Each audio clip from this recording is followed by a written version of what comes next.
Hola, me da muchísimo gusto poder llegar hasta todos sus hogares en este tiempo en que nos encontramos, pues la mayor parte de la gente encerrados en nuestra casa, limitados en nuestras acciones, en nuestras salidas, y pienso que pues tenemos un tiempo precioso que aprovechar, porque siempre hay que sacar lo mejor de todas las crisis que atravesamos en la vida. Y ahorita pues tenemos, lo que más nos sobra es el tiempo, y yo les voy a pedir a ustedes que a través de este momento que vamos a iniciar, estos estudios de carácter profético, bastante profundos, nos van a ayudar muchísimo a comprender la situación en la que nos encontramos, por qué el mundo se encuentra en las condiciones en las que se encuentra y sobre todas las cosas, ver de qué forma los eventos desde el siglo pasado se fueron sucediendo uno tras otro, hasta llegar al siglo XXI, y es exactamente la misma cronología que hace 2500 años los profetas hebreos profetizaron para que nosotros tengamos la absoluta certeza de que la Biblia es inspirada por Dios. Porque ¿quién puede conocer el futuro? Solo Dios. Y Dios invita muchas veces en la Biblia a los adivinos, a los hechiceros, a los ocultistas, a los que se dicen profetas, para que puedan ellos delinear y poder profetizar y declarar las cosas como se encuentran 100% cumplidas en la palabra de Dios. Vamos a iniciar esta serie de estudios con un panorama geopolítico internacional que nos va a proporcionar las herramientas para que nosotros podamos de aquí en adelante ir comprendiendo que la Biblia es más moderna que el periódico de mañana en la mañana y más moderna que las noticias que aparecen todos los días por la televisión y los medios masivos y las redes sociales. Entonces, vamos a ver de qué forma tan perfecta la Biblia nos muestra claramente las condiciones en las que el mundo se encuentra actualmente desde el siglo pasado. Vamos a comenzar con la Segunda Guerra Mundial. Hace aproximadamente 75 años, en 1945, terminó la Segunda Guerra Mundial. Y la ganaron los Estados Unidos de Norteamérica, unidos con Inglaterra, Canadá y con Rusia. Los nazis habían hecho una alianza con Benito Mussolini en Italia y también con los japoneses.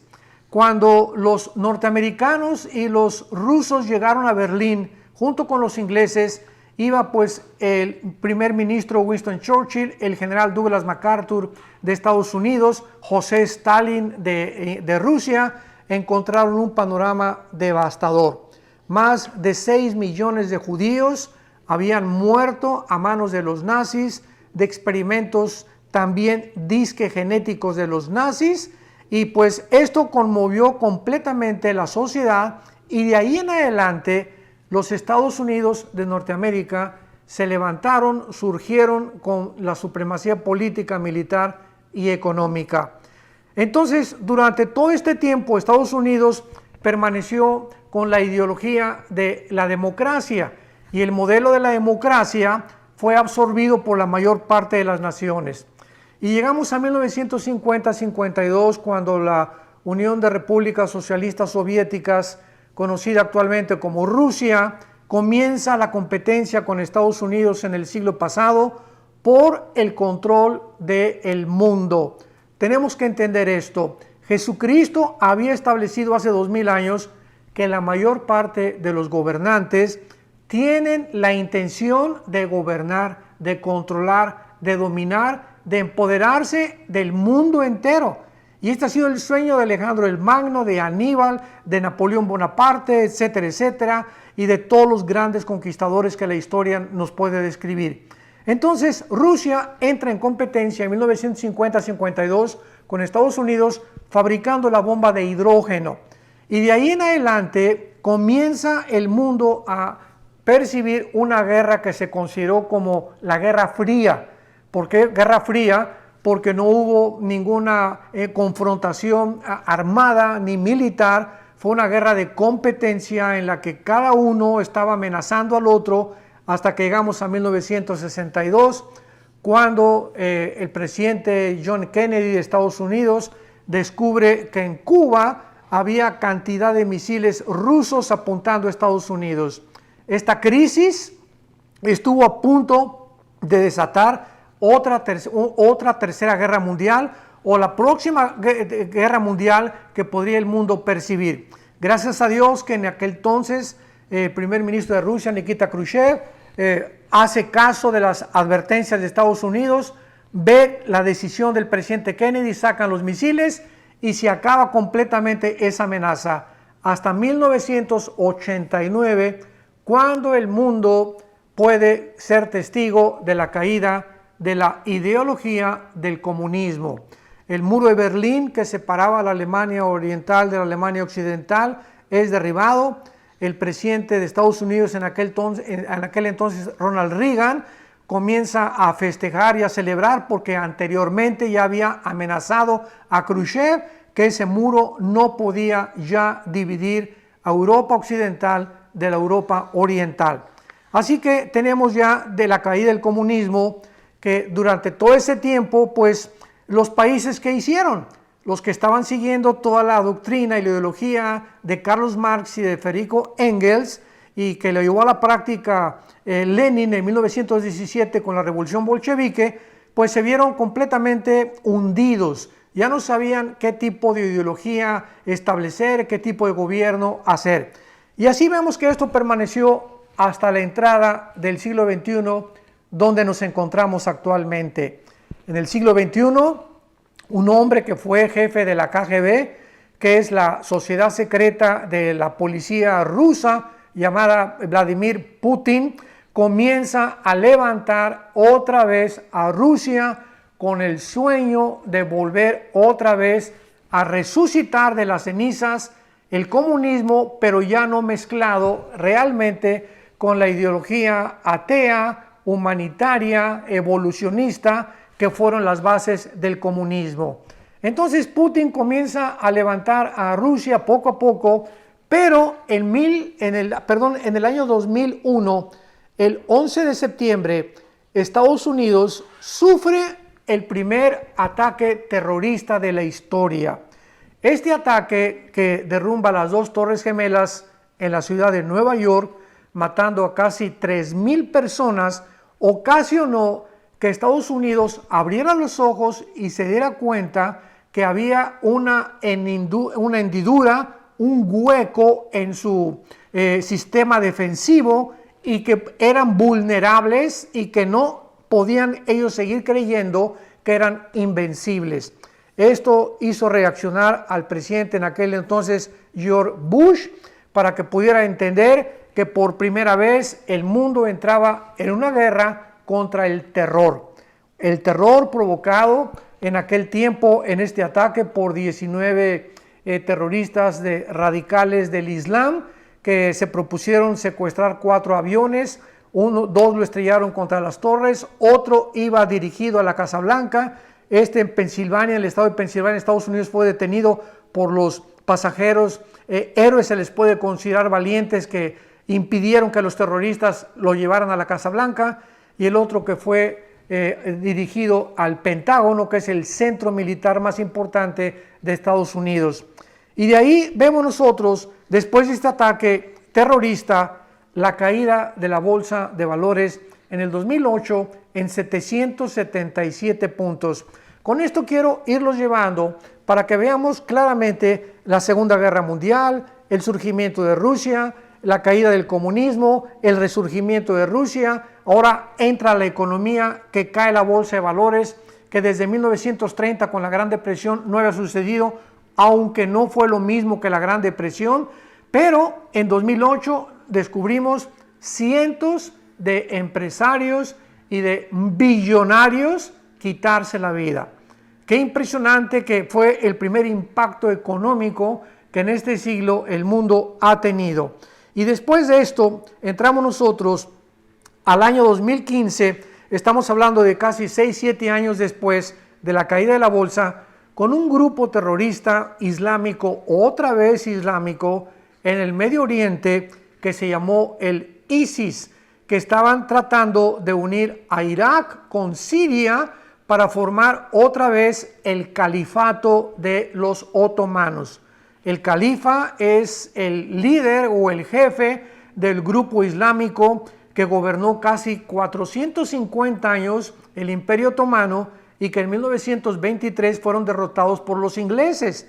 Entonces, desde 1923 hasta el 2015, el Islam nunca había soñado ni creído que podían otra vez gobernar el mundo y apoderarse más que nada del petróleo del Medio Oriente. Bueno, este grupo de ISIS fue combatido por Rusia, lo sabemos. Estados Unidos mandó también bastantes ataques militares. Aparentemente, hasta este momento, el grupo de ISIS ha desaparecido porque este grupo fue formado por todos los generales sobrevivientes de Saddam Hussein. Cuando en la guerra del Golfo Pérsico 1990-91, el papá Bush sacó a Saddam Hussein de Kuwait, que quería apoderarse del petróleo de Kuwait, pues después se escondió Saddam Hussein, lo encontraron en un hoyo de 2 o 3 metros con lleno de piojos en la barba. Los mismos iraquíes lo juzgaron y lo ahorcaron, y el Islam permanecía completamente, pues ahora sí que semidormido. Entonces, esto es importante porque vamos a ver claramente en todos estos estudios de qué forma la Biblia profetiza que el Islam volverá a resurgir antes de que Cristo venga y que las naciones que Cristo venga a juzgar antes de que Él venga van a ser en su 95% islámicas. Así que esto es importante para todos los estudiantes de la profecía, de la escatología, que consideremos. Entonces vemos el resurgimiento del ISIS, el anhelo de los otomanos otra vez de establecer su imperio, y en 2018-2017, vemos otro acontecimiento, otro evento, después de que el supuesto grupo de ISIS está disque desapareciendo, que se unen Rusia, Irán y Turquía y algunas naciones islámicas para comenzar a unificarse y tratar otra vez de controlar el Medio Oriente, donde se encuentran en medio de Arabia Saudita, Irak e Irán más del 65% de las reservas petroleras del mundo. Entonces vemos nosotros esta ambición desde el siglo pasado, que ha sido por todos los siglos, pero pues desde el siglo pasado, con ya el descubrimiento de la fisión nuclear, las bombas atómicas, la energía termonuclear, ahorita la impresionante tecnología cibernética que ha traído de cabeza al mundo. Tu computadora de hace un año ya es obsoleta. Vemos cómo esto ha avanzado, y mientras más tecnología alcanzamos, mientras más conocimiento tiene el ser humano científico, tecnológico y militar, más peligra el ser humano o la humanidad para poder realmente colocarnos cerca de una forma absolutamente certera e inequívoca en una tercera guerra mundial, que es lo que profetiza la Biblia.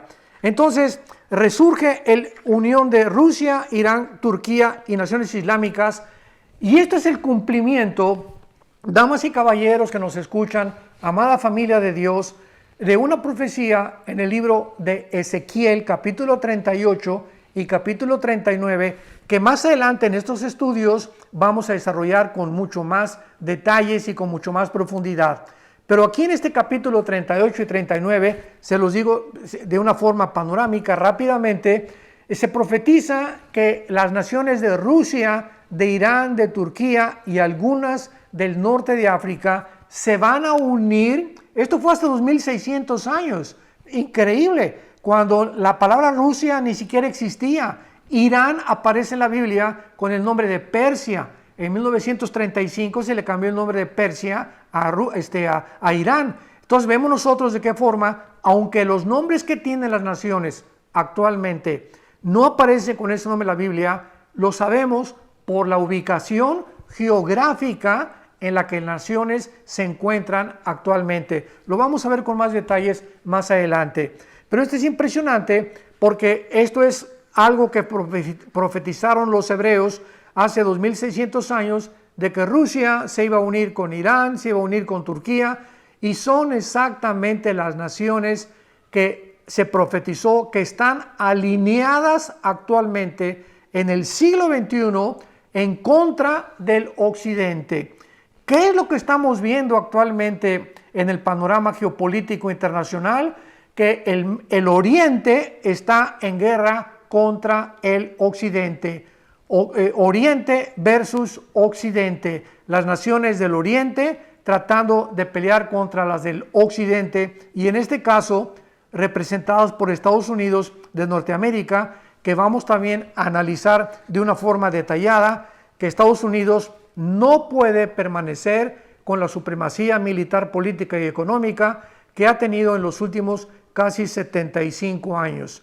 Entonces vamos a ver claramente de qué forma toda esta información que la encontramos en la Biblia nos va a ayudar profundamente para afianzar nuestra fe, para estar seguros que las cosas que están escritas se van a cumplir y que tal como Jesucristo lo profetizó, tiene que llegar a una culminación.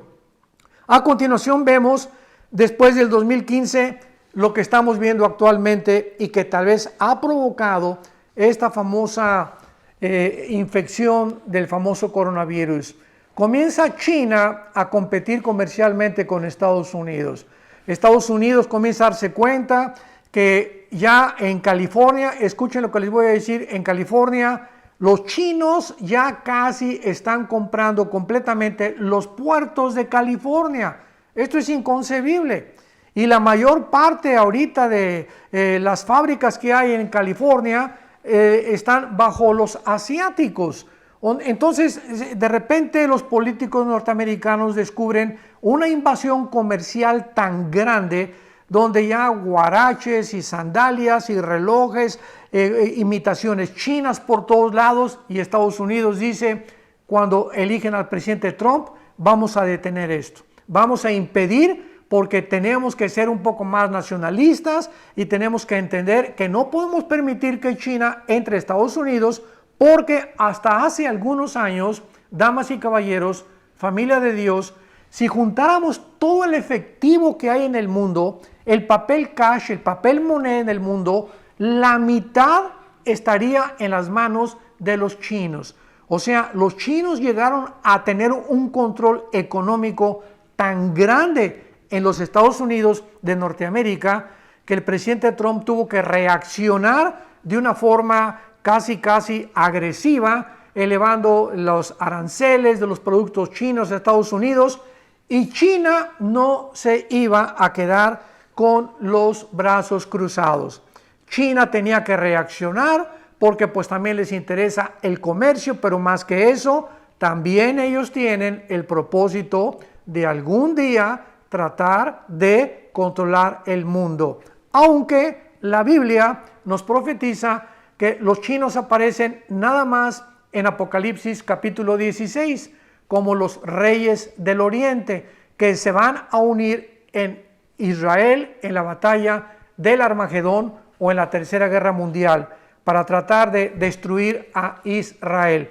Antes de eso, los chinos no aparecen gobernando el mundo ni tampoco teniendo la supremacía económica que ahorita ellos están tratando de obtener. Entonces, esto es lo que ha provocado, ¿verdad?, que pues hayan reaccionado de maneras tan agresivas. Irán es otra nación, ¿verdad?, que odia a Israel, odia a los Estados Unidos, con una alianza con Rusia, repito, y con Turquía también. El presidente Erdogan de Turquía también ha declarado que odia a Israel, a los cristianos, etcétera, etcétera. Entonces, Irán, con la fabricación de todas las centrifugadoras nucleares que tenía, vamos a hablar también de eso más adelante en otros estudios, de qué forma tan detallada profetiza Dios la destrucción de Irán en un futuro cercano y de qué manera Irán también va a formar parte del gobierno del anticristo antes de que Cristo regrese. Y vemos en 10º lugar al Papa Francisco, que acaba de convocar una reunión ahora para, creo, el 14 de mayo de este año 2020 en Roma, no en ningún otro lado, donde quiere invitar a todos los líderes de todas las religiones a unificarse. ¿Y qué es lo que la Biblia menciona al respecto? Bueno, en Apocalipsis capítulo 13, en Apocalipsis capítulo 17, la Biblia profetizó hace 2000 años que el anticristo iba a necesitar a un líder religioso.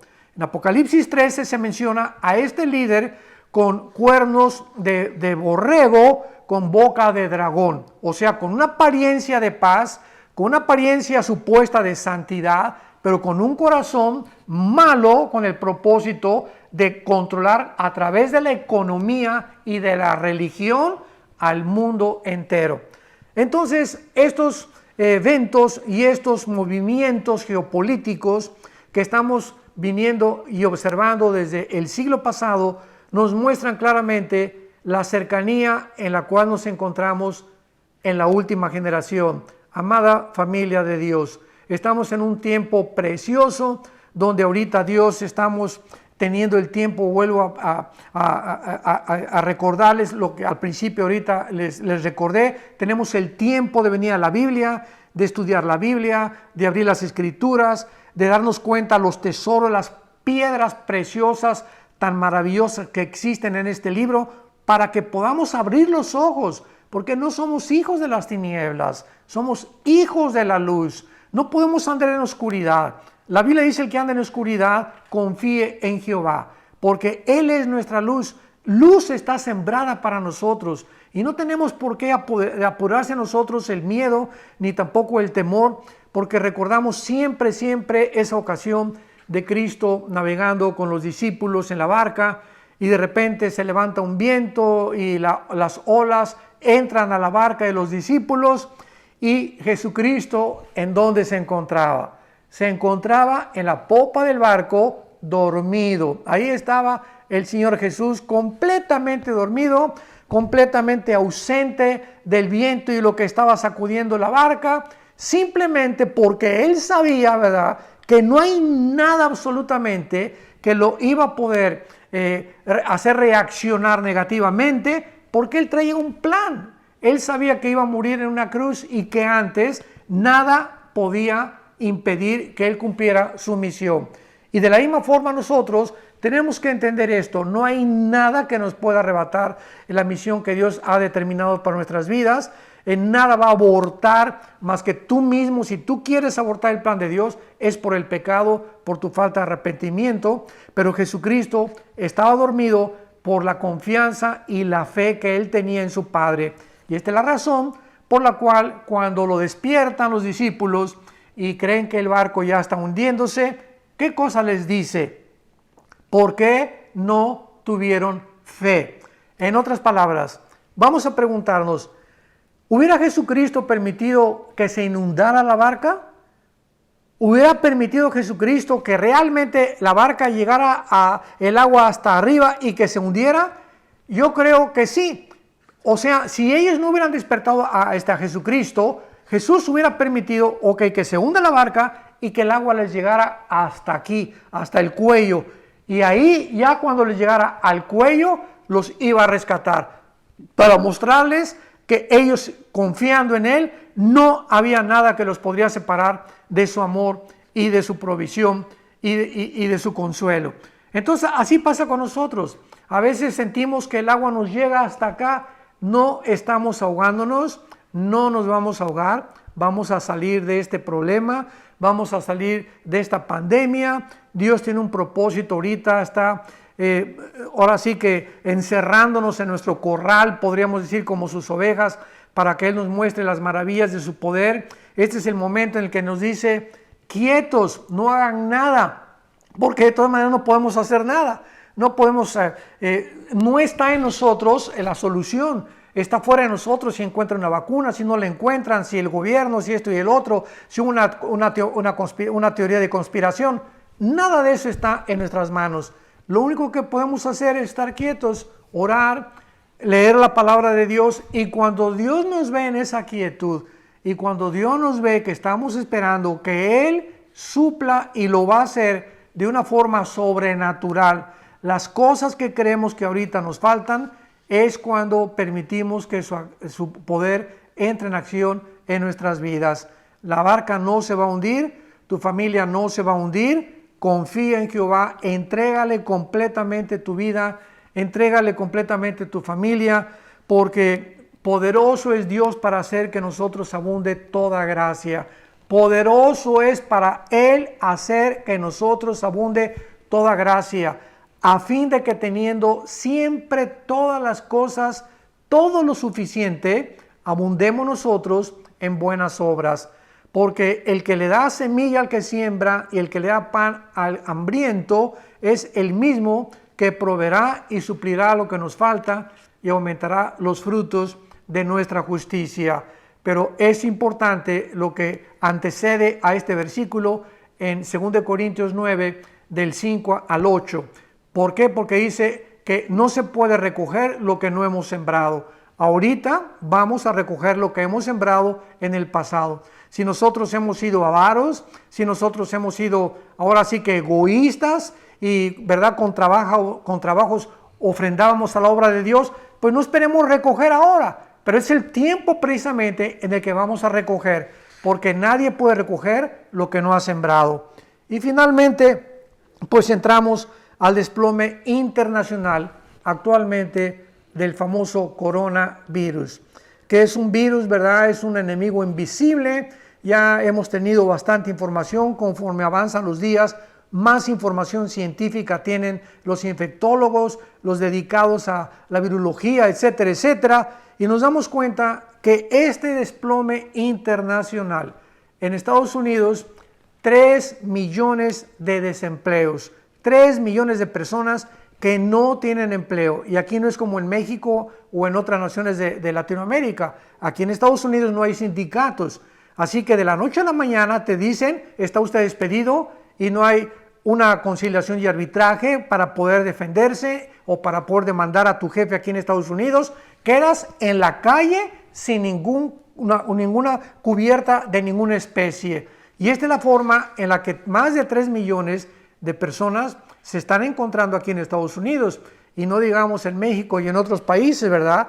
Pero ¿qué está ocasionando todo esto? Este desplome económico, el dólar está en 25 centavos y 25 centavos más, etcétera, etcétera. Nos está hablando que el mundo, y lo vamos a ver en los próximos estudios, se dirige a un orden económico internacional. La Biblia claramente profetiza que el anticristo, esto fue hace 2000 años, va a gobernar, a controlar las naciones a través de ¿qué? Del dinero, de la economía. Y para esto el mundo tiene que llegar al estado en el que se encuentra, porque el caldo de cultivo para todos los dictadores es la pobreza, es la ignorancia. A ningún dictador le conviene que el pueblo tenga armas, ni que tenga conocimientos, ni que tenga dinero tampoco. Por eso terminan con la clase empresarial, se van contra la clase media de la sociedad, tratan de mantener en ignorancia al pueblo con bastantes promesas, y esta es la forma en la que finalmente el mundo va a acabar. Van a ser engañados, dice en Apocalipsis 12 que Satanás engaña al mundo entero. Así que ahorita estamos en un mundo bajo una histeria, psicosis colectiva internacional, hay mucha ansiedad, hay mucho temor, hay mucho, ahora sí que angustia de las personas, y hace 2000 años Jesucristo finalmente nos dio la medicina para todas estas crisis que afectan nuestra manera de pensar, nuestro sistema cardiovascular. Todo está demostrado que la forma como pensamos, como percibimos el mundo, nos va a afectar físicamente también. Jesucristo dijo: mi paz les dejo, mi paz les doy. No como el mundo la da. Mientras muchos de ustedes ahorita tenían dinero y creías que vivías en paz. Pero ahorita es la hora de demostrar que en medio de esta tormenta nos mantenemos tranquilos, nos mantenemos serenos. Sabemos que nuestra barca no se va a hundir y tenemos que mantener esta confianza en las promesas de Dios para que podamos verdaderamente ser llamados hijos de Dios.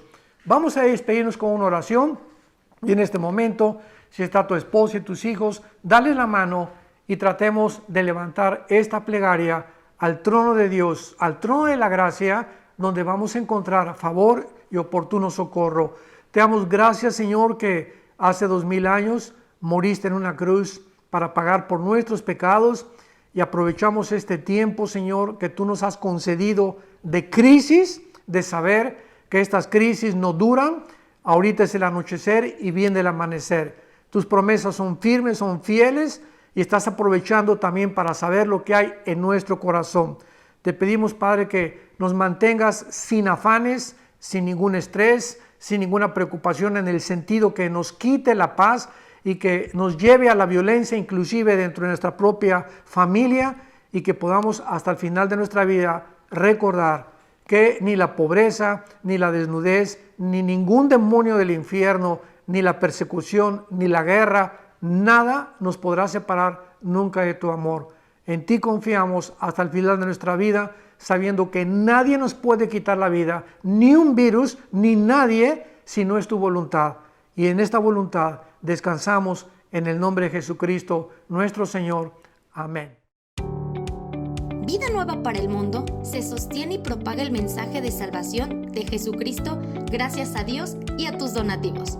Creemos en los principios bíblicos de diezmos y ofrendas. Si todo el mundo cuida de los principios de diezmos y ofrendas, provee recursos para crear una comunidad y organización sana. Llevemos juntos el Evangelio de Jesucristo al mundo entero. Realizamos eventos, seminarios, congresos y diferentes programas para dar a conocer el mensaje de salvación y el poder de nuestro Señor, transformando y edificando vidas de mujeres, hombres, niños alrededor del mundo. ¿Qué pasa cuando decides hacer tu donativo? Aunque no puedas llevar la palabra personalmente a todo el mundo, de esta forma lo estás haciendo. Con tus donativos o aportaciones, estás sembrando y formando parte de lo que Dios está haciendo en su obra. Estás ayudando a traer luz a la oscuridad, paz al conflicto y esperanza a los que no tienen ninguna. Dona desde México.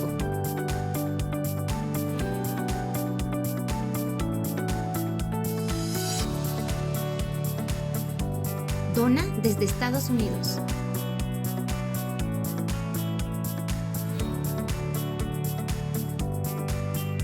Para el resto de donaciones de otras partes del mundo, www.vidanuevaparelmundo.org.mx/dona.